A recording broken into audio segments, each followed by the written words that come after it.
como já anunciei, vamos deixar o trelelê de lado, a gente conversa depois, porque hoje a gente quer muito receber novamente ele, que naquela ocasião ainda era um pré-candidato, né? Só sondando aqui como que tava tudo, e de repente nos surpreendeu, graças a Deus, vindo aí na chapa com o Tarcísio, o governador do estado, Felício Ramute. Tá com a gente aqui. Era prefeito ainda, né, na ocasião, quando ele passou pelo Notícias da PAN. E agora vou anunciar a Carol Curimbaba para fazer as honras da casa também. Carol, seja bem-vinda. Bom dia nessa terça-feira. Bom dia, Lívia. Bom dia a todos que nos acompanham. É uma terça-feira especial. Muito obrigada, Rei, por deixar a gente entrar às 8 da manhã. Ontem eu mandei, Lívia, avisa o Rei que não é para ele atrasar, é amanhã, hein? Eu vou falar que o Tarcísio vai estar na terça que vem. Exatamente.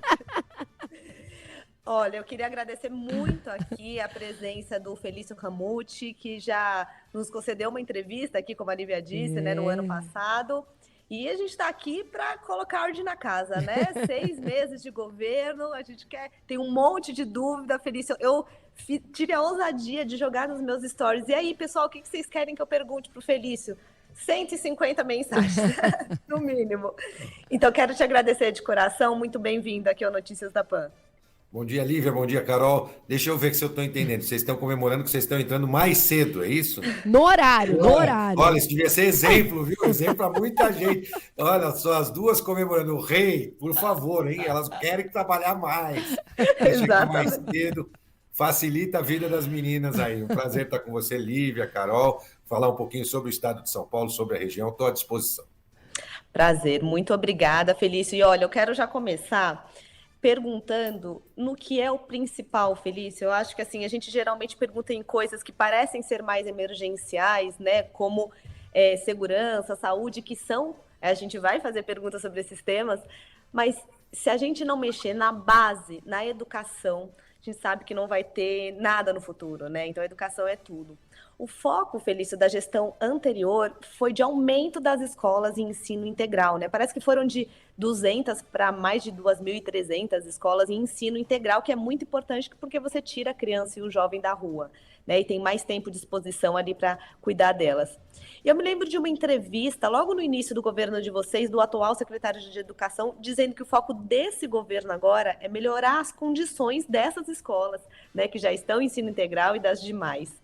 Agora, Felício, como que vocês vão combater a evasão escolar e qualificar o ensino? Que é, assim, a pergunta de $1 milhão, né? Isso mesmo. Carol, é verdade, você acompanhou bem a expansão da rede de ensino integral, mas, infelizmente, a ideia era boa, mas foi mal executada. A gente tinha reclamações frequentes, né? Eu que, como a Lívia falou, também fui prefeito, né, de São José dos Campos, depois tive a oportunidade de ser, né, pré-candidato ao lado do nosso governador Tarcísio, e agora estamos há 6 meses à frente e cuidando do estado de São Paulo. Então, como prefeito, eu me considero ainda 50% prefeito, 50% vice-governador. Uma vez prefeito, sempre prefeito. E essa é uma das características dos prefeitos, é estar próximo da população. E o que a gente via, de fato, era muita reclamação sobre a estrutura para o ensino em tempo integral, inclusive a própria quantidade de professores. Então, a boa notícia é que depois de décadas, nós tivemos um concurso para 15 mil professores. Olha só, tivemos mais de 200 mil inscrições neste concurso que está nesse momento em execução. O concurso também tem inovação, até mesmo na forma de avaliação do concursado. Para você ter uma ideia, cara, pouca gente divulgou isso. A pessoa que está participando do concurso vai ter que enviar um vídeo também, né? Falando um pouquinho, falando sobre aula, dando uma aula, né? Uma breve aula. É uma inovação também no concurso. Então, nós precisamos ter mais professores, porque justamente se ampliou as cargas horárias e ainda os temporários que cobriam aquelas situações. O que nós queremos agora é ampliar o número de professores efetivos, 15 mil novos professores, e esse concurso também vai servir como base para chamar os temporários futuros. Então, primeiro ponto, muito importante a gente cuidar da equipe, ter uma boa equipe. E assim fez o Tarcísio também, quando chamou o Renato Feder, que era secretário do Paraná, apesar de morar em São Paulo, ele foi para o Paraná, emprestamos ele para o Paraná um período, e agora ele está de volta e levou o Paraná ao primeiro lugar do IDEB. Primeiro lugar. E é isso, essa é a missão dele agora aqui. E respondendo diretamente à sua pergunta, nós estamos trazendo, e eu estive com o Feder essa semana, ele detalhou várias ações dentro das salas de aula, inclusive com uma metodologia de ensino, onde a gente possa ter uma padronização entre as escolas. Claro, o professor tem a sua liberdade, mas ele tem um material didático para poder dar aula. Tudo isso vai trazendo e fazendo com que a aula seja melhor, mais atrativa para o aluno. Eu acho que esse é o primeiro ponto, né? A gente tornar o dia a dia dentro da sala de aula mais atrativo. O Feder tem experiência nisso, envolvendo tecnologia, envolvendo também essa padronização, dando a liberdade ao professor, mas dando um roteiro para que ele possa dar aula sobre determinados assuntos. Vou dar um exemplo para você. Vamos lá, uma aula de ciência sobre mitose, né? Então, ele vai ter lá um material, né, didático para falar sobre mitose. Ele pode até acrescentar algumas coisas da pesquisa pessoal dele, algum slide, mas ele tem essa padronização. O Estado tem que ter um sistema, vamos botar um sistema de ensino. E isso faltava no Estado. Eu acho que essa ideia é muito interessante, unindo também tecnologia e inovação. Além, claro, de uma conexão com os pais, uma mais presente. Agora a gente tem um problema também que contribuiu não só para a questão da evasão escolar, mas também contribuiu para a questão da violência nas escolas, que esse momento que o mundo vive pós-pandemia, a questão psicológica, contratação de 500 psicólogos para dentro da sala de aula, que vai servir para tudo, vai servir inclusive para conversar com esse aluno que está desmotivado, né, que não está vendo não está vendo um caminho dentro da sala de aula. Então, os nossos 500 psicólogos presencialmente, eles estarão presencialmente nas escolas. Então, essas são algumas ações. De fato, não existe solução mágica, né?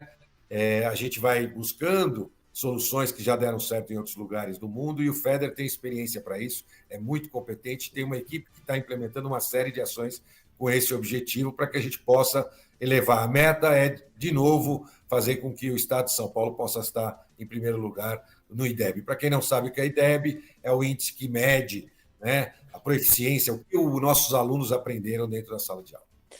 Acho que um ponto importante que o senhor tocou aqui é se tornar mais atrativa, né? Que a gente sabe que os principais motivos da evasão escolar, principalmente no ensino médio, claro, tem o caso da menina que engravida, do rapaz que sai para trabalhar, mas a atratividade da escola muda tudo, né? A partir do momento que o jovem entende a importância daquilo, gosta de estar lá, porque a gente sabe que a gente achava a escola muito chata, né?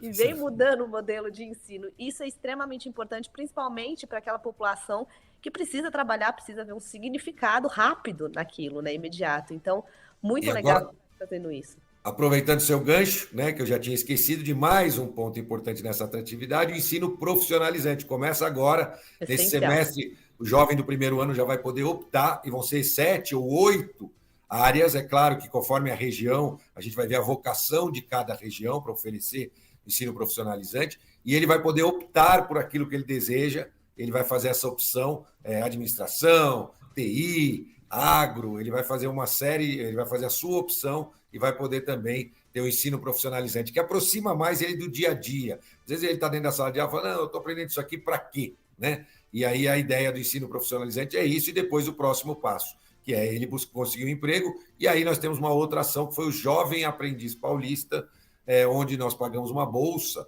para os jovens que querem aprender e, ao mesmo tempo, no contraturno, tem a oportunidade já de experimentar um trabalho.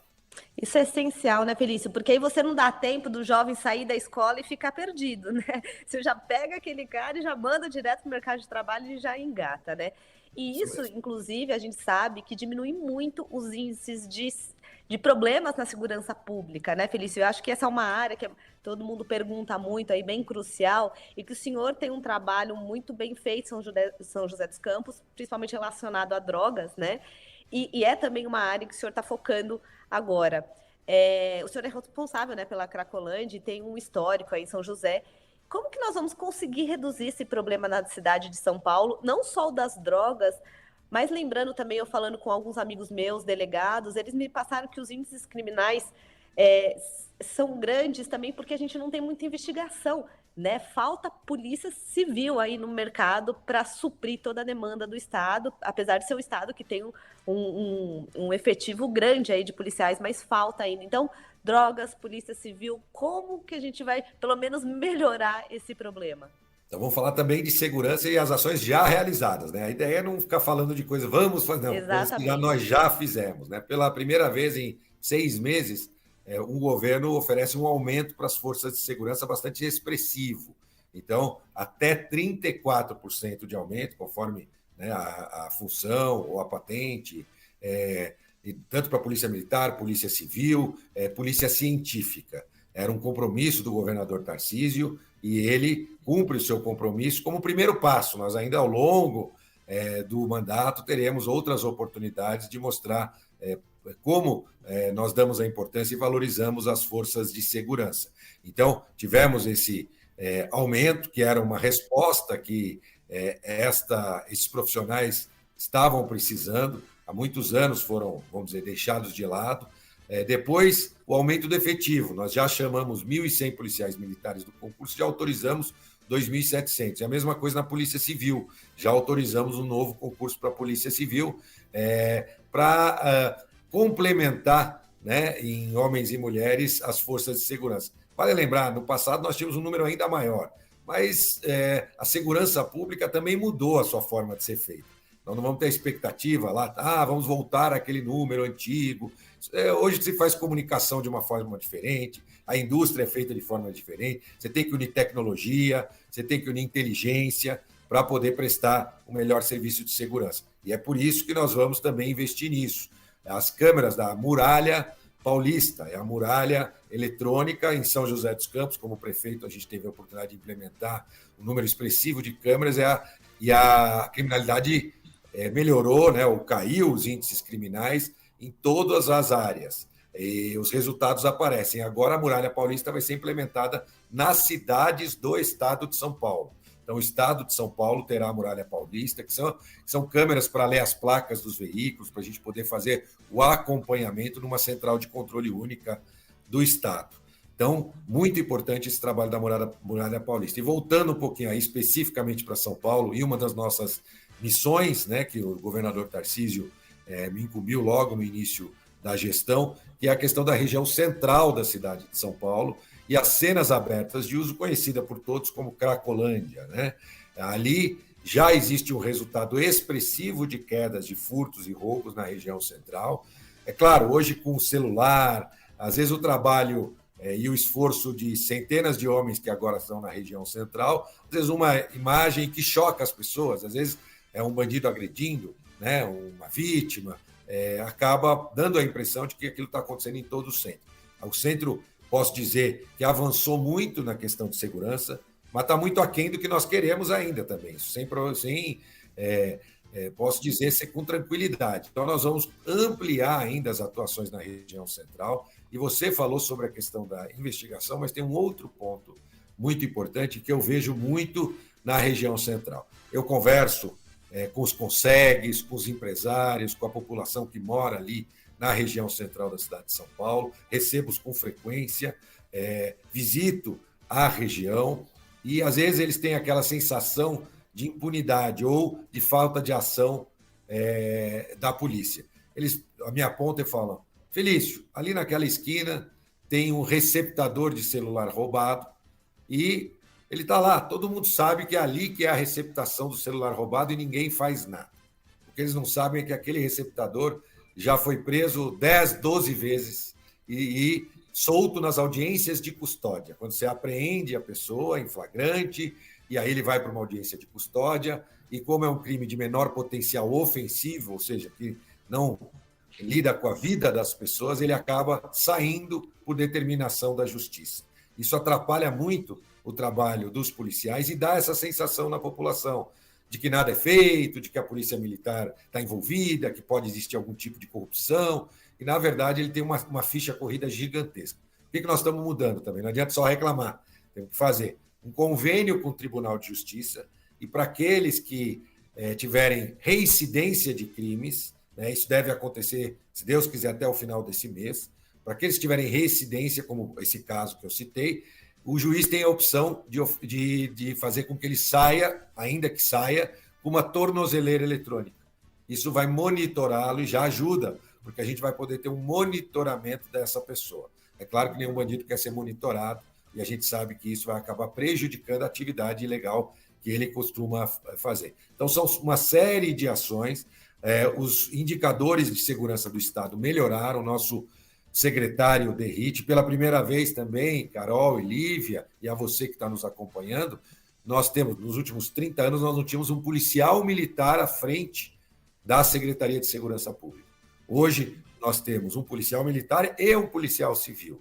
Então, nós temos o Para não dar ciúmes, né, Felício? É isso mesmo. Nós temos o Derrite, que é da Polícia Militar, e nós temos o Nico, nosso delegado da Polícia Civil. Os dois homens de operações, não são homens de burocracia da polícia, eles são homens que estavam na rua, conhecem as operações, por isso os resultados já são tão importantes. Aí na região de Campinas, na própria São João da Boa Vista, nós tivemos redução de homicídio, redução de roubos, e assim tem sido em todo o estado de São Paulo e também na região do centro da cidade, que aí a queda foi ainda mais expressiva. Trabalho contínuo, nós não podemos esmorecer, e a polícia, como você bem falou, tem que ter um trabalho de investigação também competente para a gente poder não só prender aquele pequeno traficante, mas poder ter a inteligência para ir além disso. Recente, na região central, nós prendemos 17 pessoas envolvidas com o tráfico, inclusive uma delas dentro de uma ocupação irregular.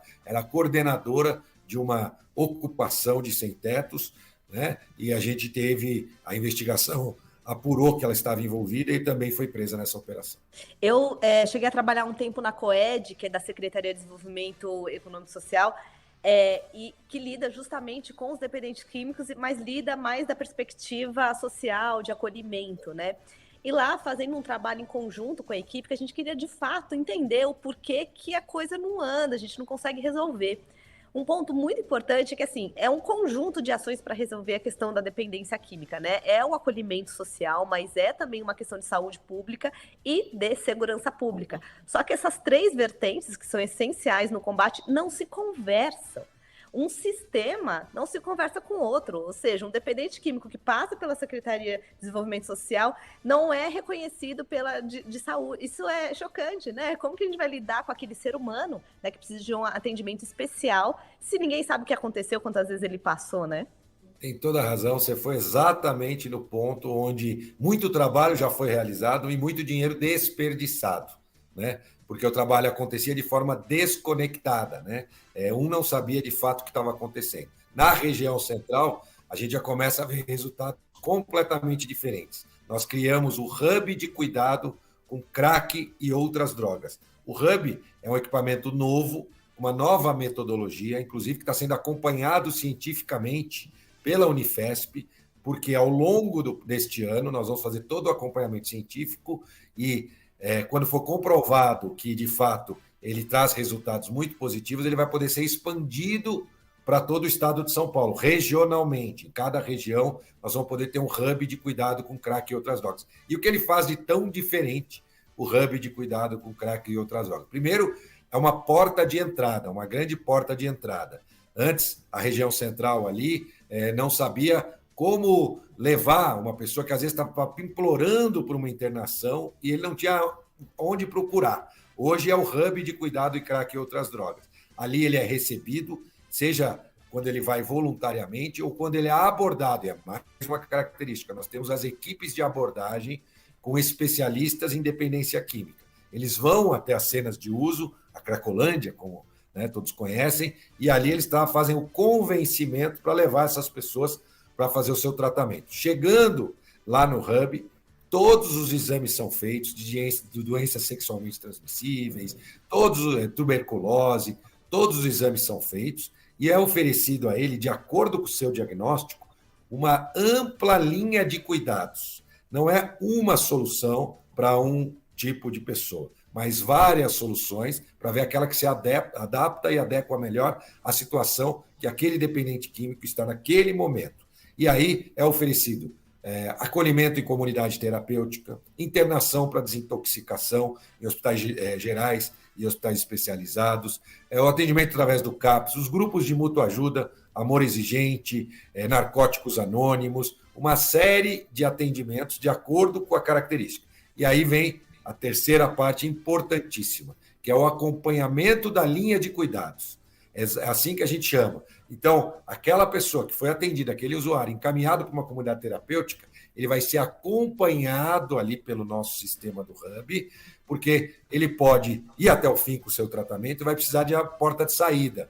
Ele vai precisar voltar, por exemplo, se ele é de São Paulo, vai precisar de um lugar para ser acolhido, ou um hotel social, ou um abrigo aí da prefeitura, e é importante essa conexão com a prefeitura. Sem a prefeitura, o Estado não poderia ajudar, e aí o prefeito Ricardo Nunes, junto com o governador Tarcísio, estão totalmente entrosados com as suas equipes pela primeira vez, e essa conexão entre os serviços. O Hub chega ali, tem um CAPS na região central que chama CAPS Redenção. Às vezes a pessoa procura o CAPS, o Hub vai lá, busca dentro do CAPS, virou tudo um único equipamento voltado às pessoas. Não importa se é do Estado, se é do município, ou até mesmo das entidades. Nós temos várias entidades do centro trabalhando em parceria com a gente. O que é isso? Nós temos a Cristolândia, nós temos uma série de entidades que já faziam trabalho na região central e agora estão conectados com a gente. Quando fazem aquela abordagem missionária, né, eles fazem e tem competência para isso. E aí eles precisam levar essa pessoa para algum lugar. Às vezes, na própria entidade, eles não têm um encaminhamento melhor. Aí eles podem levar para o Hub. Tudo isso já fez com que a gente atendesse mais de 3.000 pessoas em um pouco mais de 60 dias, 2.200 ou internações ou acolhimentos, internações de hospitais ou acolhimento em comunidade terapêutica. Tudo isso feito de forma voluntária, sem qualquer tipo de internação compulsória ou algo do gênero. Então, o Hub tem feito a diferença. Agora também nós estamos implementando um estudo sobre essas novas drogas K9, e o Hub é o único lugar que está colhendo o fio de cabelo, porque hoje, quando eles chegam no Hub, a gente pergunta: você consome que drogas? E ele espontaneamente fala. O que nós estamos fazendo agora é tirando um fiozinho de cabelo, fazendo uma análise também com a Unifesp, que é parceira do Hub. Então, esse equipamento tem feito toda a diferença para esses mais vulneráveis, esses que mais precisam. E é como você disse, conexão entre os serviços e o acompanhamento da linha de cuidados. Já tem dado resultado e nós vamos fazer todo esse acompanhamento e divulgar os dados no final deste ano. Olha, música para os meus ouvidos, viu? Pior que todo mundo sabe qual é o problema, mas acho que achar essa receita para conseguir aplicar é difícil, mas o que eu acho... Fica meu convite para você conhecer o Hub, viu, Carol? Nossa, já quero ir, porque eu frequento muito aquela região e assim, é incrível o esforço das pessoas que estão lá trabalhando, né? Mas falta esse suporte de vocês, né? Fica ali na Rua Prates, e ele até é um equipamento de saúde que, se você entrar, você já vai ver uma diferença gigantesca. Primeiro que ele não tem aquela recepção, você não senta em cadeira e tem balcão. Quem entra é uma rua, ele foi feito como se fosse uma rua protegida. E os andares do equipamento são estações do metrô: Estação Luz, Estação Liberdade, Estação do Amor. Então, nós temos 13 estações do metrô decorados como estação do metrô.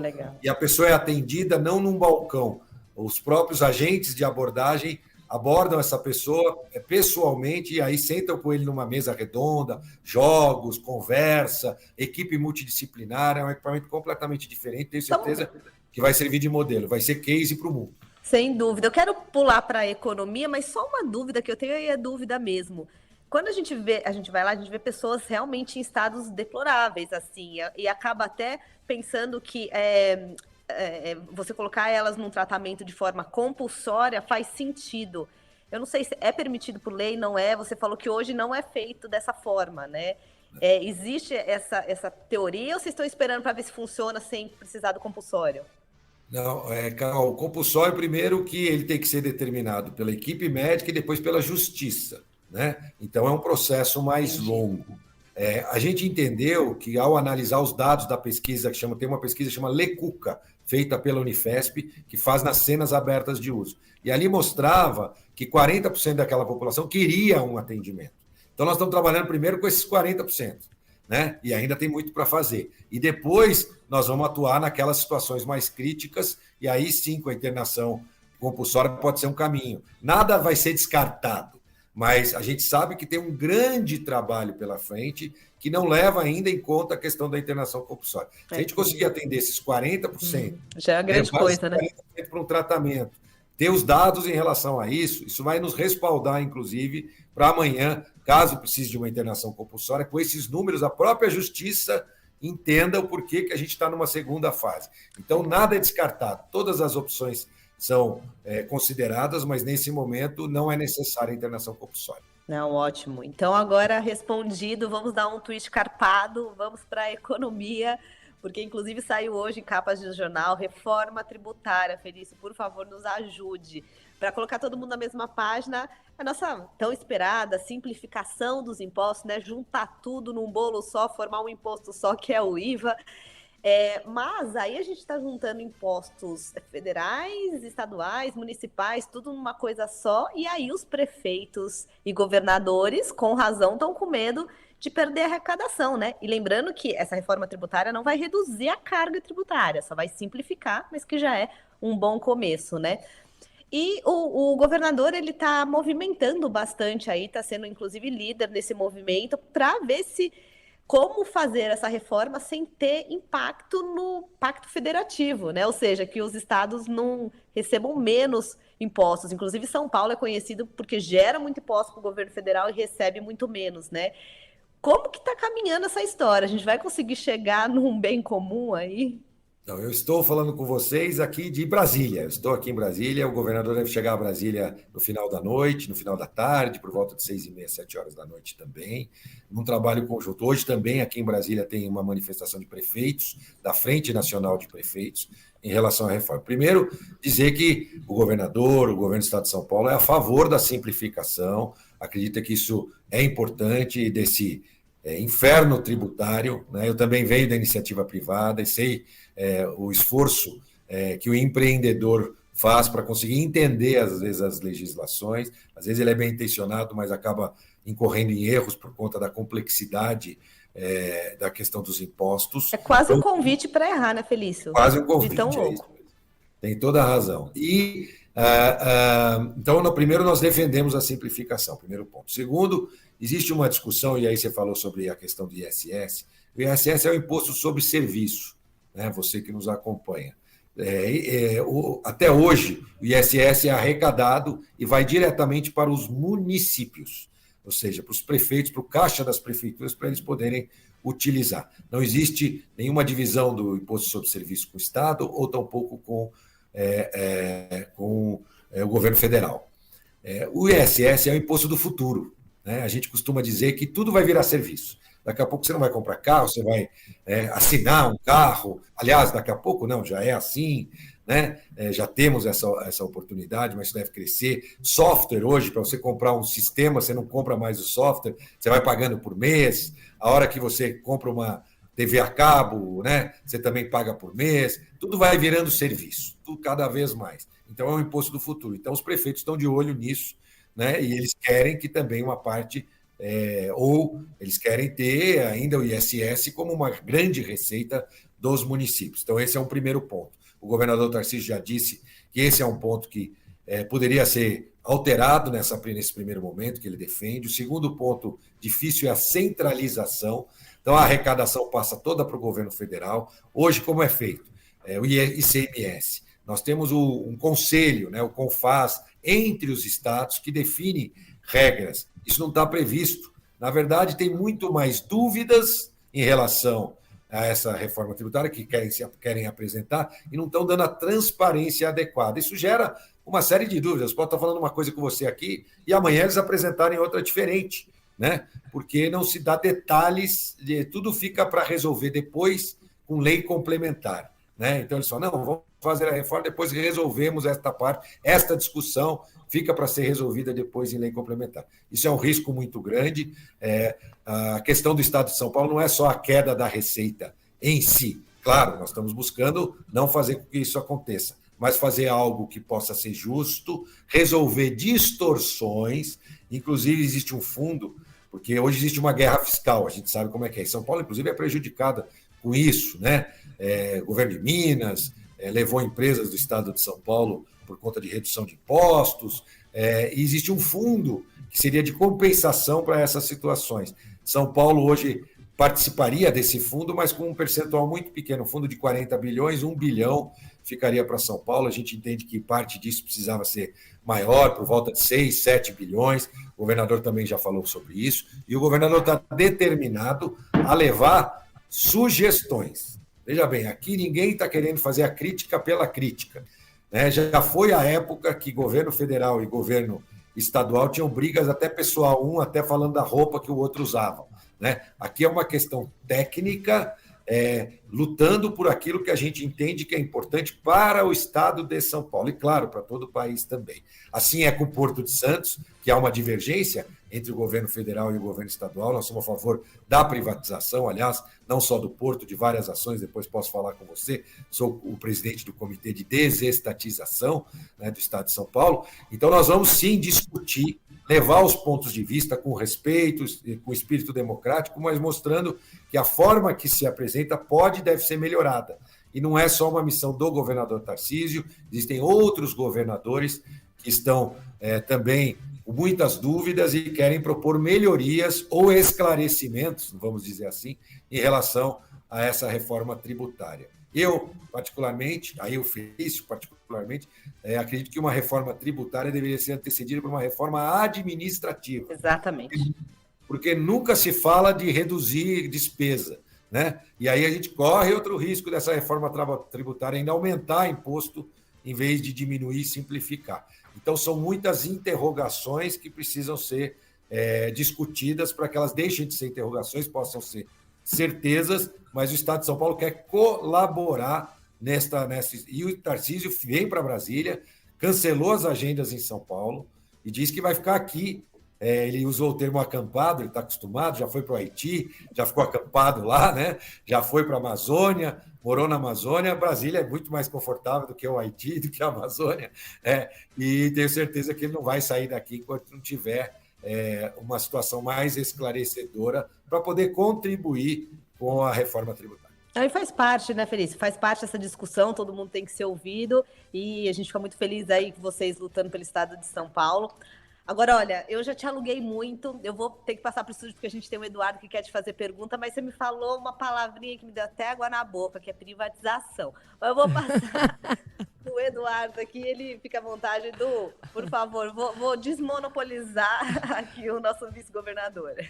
Obrigado, Carol. Obrigada. Vamos ao Eduardo. Peraí.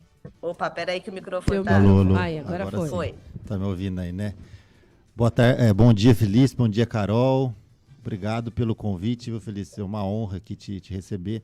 Ô, Felício, na verdade, a minha pergunta foge um pouco, contando um pouco da sua história e tentando entender também, talvez até para exemplo aqui dos prefeitos aqui da região, né?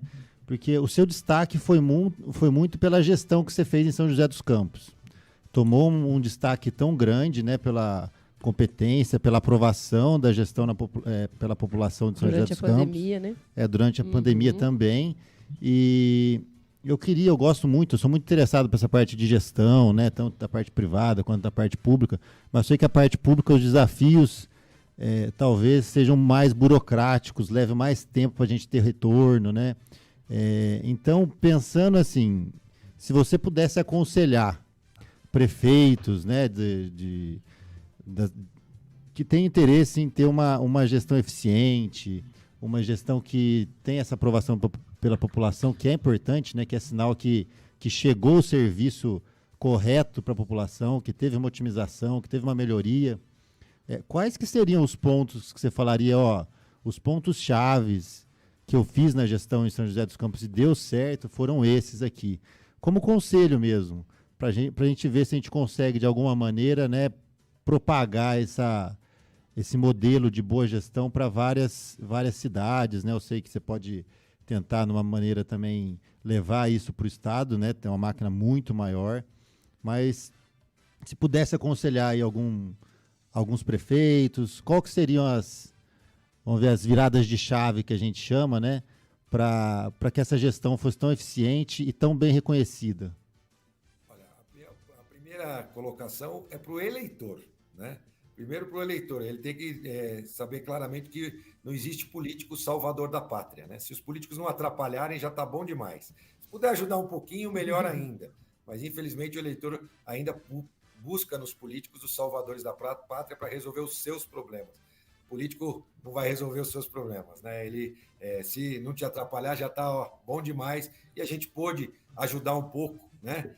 Não atrapalhar e ajudar um pouco o empreendedor, que é quem gera emprego, gera renda, lá em São José dos Campos. O melhor programa social é o emprego. A pessoa com dignidade voltar para sua casa com o seu salário e poder sustentar a sua família. E para aqueles que ainda não conseguiram chegar lá, a gente não carrega no colo, a gente estende a mão para poder, junto com ele, levar oportunidades. Mas sobre o eleitor ainda, eu acho que o primeiro ponto é esse, o segundo ponto ainda sobre o eleitor é observe a campanha. O jeito que o seu candidato faz campanha, ele vai governar. Se ele fazer campanha atacando os adversários, ele vai fazer governo sendo atacado. Se ele fizer campanha com caixa 2, ele vai fazer governo com caixa 2. Se ele fizer campanha enrolando o cidadão, prometendo aquilo que ele não pode cumprir, ele vai fazer governo enrolando. E aí a segunda etapa aí, assim, para o gestor, é que ao longo da campanha você possa fazer propostas que sejam possíveis de ser realizadas. Às vezes, para ganhar a eleição, se promete de tudo, né? E na hora de executar, a gente vê as dificuldades. E aí, depois de eleito, é preciso coragem, porque, como você bem disse, Eduardo, infelizmente, os marcos legais não acompanham a velocidade do mundo real, né? A gente tem muitos órgãos de controle, Tribunal de Contas, Ministério Público, as próprias leis, que não acompanham a velocidade da inovação e da tecnologia e do nosso dia a dia. E o político, o gestor, para que ele possa executar suas tarefas, ele, diferente da iniciativa privada, na iniciativa privada você pode fazer tudo aquilo que não é proibido. Já como gestor, você tem que fazer tudo aquilo que está escrito que é permitido. Então, isso dificulta um pouco mais. Você precisa ter um pouco de ousadia, até uma certa coragem para poder inovar.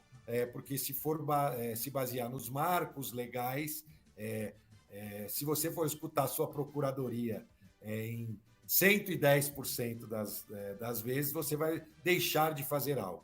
Você tem que ter a convicção das ações que você pode fazer que, de fato, irão beneficiar a população. Às vezes, não existe um entendimento pleno por parte da população, e aí vem uma outra coisa interessante, vou até citar um exemplo. Eu gosto de uma frase do Steve Jobs, que ele fala que se ele fosse escutar todos sobre como fazer um telefone celular melhor, ele nunca teria feito o iPhone. Porque a pessoa ia falar, aumenta a tecla, né? E aí ele deu aquele produto disruptivo, que foi o iPhone, que não tinha teclado, algo completamente inovador para a época. Então, um prefeito precisa escutar as pessoas sim e ter o feeling daquilo que as pessoas precisam e elas nem sabem que precisam, né? Às vezes tem ação que o gestor público tem essa obrigação e missão. Primeiro, porque ele escuta muita gente. Ele escuta a população mais simples, vai escutar o empreendedor, escuta o padre, escuta todo mundo. E aí ele tem que fazer um filtro de tudo que ele escutou e entender o que a população quer. Vou dar um exemplo aqui, já tocando num tema que a Carol falou. É comum a gente, como prefeito, escutar, eu quero mais médicos, né, para me atender.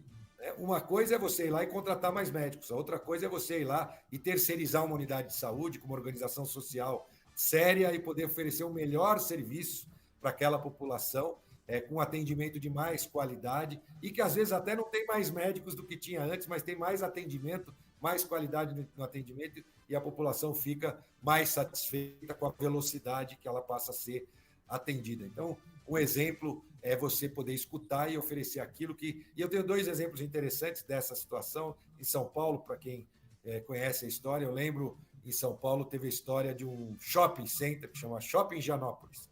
A população toda se revoltou e era contra o Shopping Higienópolis. Hoje, eles não saem de lá de dentro com o seu cachorrinho, passeando com os cachorros, ou seja, a população não sabia como era importante era um investimento privado, que a prefeitura, à época, nem sei quem era o prefeito, aprovou aquele empreendimento e que todo mundo se revoltou, ou ali mesmo naquele bairro, eu lembro da estação do metrô, estação Santa Cecília, queimaram até pneu quando a estação Santa Cecília foi inaugurada ali. Na verdade, era muito importante aquele equipamento público ali, também naquela região, e isso fez com que a qualidade de vida de todas as pessoas daquele bairro melhorasse. Então, às vezes, o prefeito tem que enfrentar. Às vezes, até a imprensa não entende muito bem aquele momento, né, do que está acontecendo, faz críticas, a imprensa séria, com críticas construtivas, claro, né, o gestor tem que ter a coragem para entender que é possível fazer diferente. Então, e claro, inovar, mas não no sentido de sempre trazer tecnologia. São José, Eduardo, recebeu o título da primeira cidade inteligente do Brasil. Só 79 cidades no mundo têm essa certificação, não é um prêmio. São 3 normas internacionais de resiliência, sustentabilidade e qualidade de vida.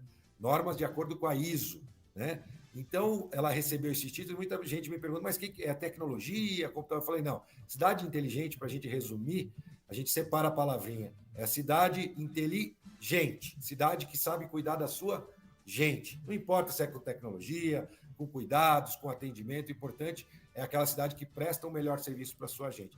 De forma resumida, não sei se eu ajudei mais ou atrapalhei mais os nossos futuros candidatos a prefeitos ou os atuais prefeitos, mas essa é um recado que eu passo humildemente aqui, daquilo que deu certo para mim, não é que vai dar certo para as outras pessoas. Ouvir, entender o que são as prioridades, né, da população, né, Felício, e fazer de forma inteligente também, né? Eu até postei uma frase hoje que as maiores dádivas de Deus são o amor ao próximo, né, ouvir e entender, e a inteligência humana, e juntas elas são imbatíveis, né? Felício, olha, já te alugamos aqui 43 minutos. Nossa, falei demais, hein? Meu Deus, não, a gente que tá te aproveitando ao máximo aqui. Quero te agradecer de coração por participar aqui. Para São João é muito importante, estamos muito carentes de uma visão assim tão moderna e tão pragmática assim da política e humana também. Então agradecemos de coração a sua participação. Quero deixar aí o espaço aberto para vocês se quiser fazer mais alguma inserção e saiba que está convidado sempre, portas abertas aqui para vocês. Obrigado, Eduardo, Lívia, Carol, a todos vocês que estão nos acompanhando. Eu quero dizer que o nosso governo, o governo Tarcísio de Freitas, é um governo que, de fato, como você disse, Carol, quer estar próximo das pessoas. Nós estamos conversando muito com os prefeitos, os nossos deputados na Assembleia Legislativa. Nascemos dependentes, né? Dependemos dos nossos pais até para nos alimentar. Quando somos adultos, achamos que somos independentes, mas somos todos interdependentes, dependemos uns dos outros. Em políticas públicas não é diferente. A gente precisa de uma ação conjunta entre o Poder Legislativo, o Poder Executivo, entidades, imprensa, cada um cumprindo a sua missão, cumprindo o seu papel, mas atuando de forma conjunta. Então, quero dizer que esse é o esforço do nosso governo, do governo Tarcísio de Freitas, de estar próximo das pessoas para que, ouvindo as demandas, a gente possa aplicar melhor os recursos que são seus, né, através dos impostos que você paga. A gente está tomando conta aqui do seu recurso e quer aplicar bem, é isso que a gente tem feito nesses primeiros 6 meses e queremos continuar fazendo junto com a nossa equipe, o time de secretários e o nosso governador Tarcísio, que já tem feito a diferença na vida da população do estado de São Paulo e que tem muita coisa para ser feito. Eu quero que todos vocês acompanhem. Para mim vai ser um prazer, inclusive, visitá-los pessoalmente para que a gente possa fazer também nossa próxima entrevista, próximos uns dos outros e escutando cada vez mais a população do estado de São Paulo. Obrigado pela oportunidade, bom dia e que Deus abençoe a todos nós. Amém, obrigada. Super convidado, né, Lívia? Super convidado. E como não, a gente já tem, e eu sou um pouco cara de pau, Felício, você sabe que a gente é super legal. Então, assim, eu acho que leva aí uma mensagem. Já que o Tarcísio vai estar acampado mesmo, né? Fala assim pra ele que o pessoal de São João e região é muito bacana e todo mundo cobra a gente que ele fale com a gente também. Né, Carol? Desde a campanha e tudo mais, a gente fala, não, a gente vai trazer o Tarcísio. Então, assim, né, fica o meu pedido. Aí depois, né, a gente marca essa entrevista pessoalmente. Vou levar pessoalmente a ele.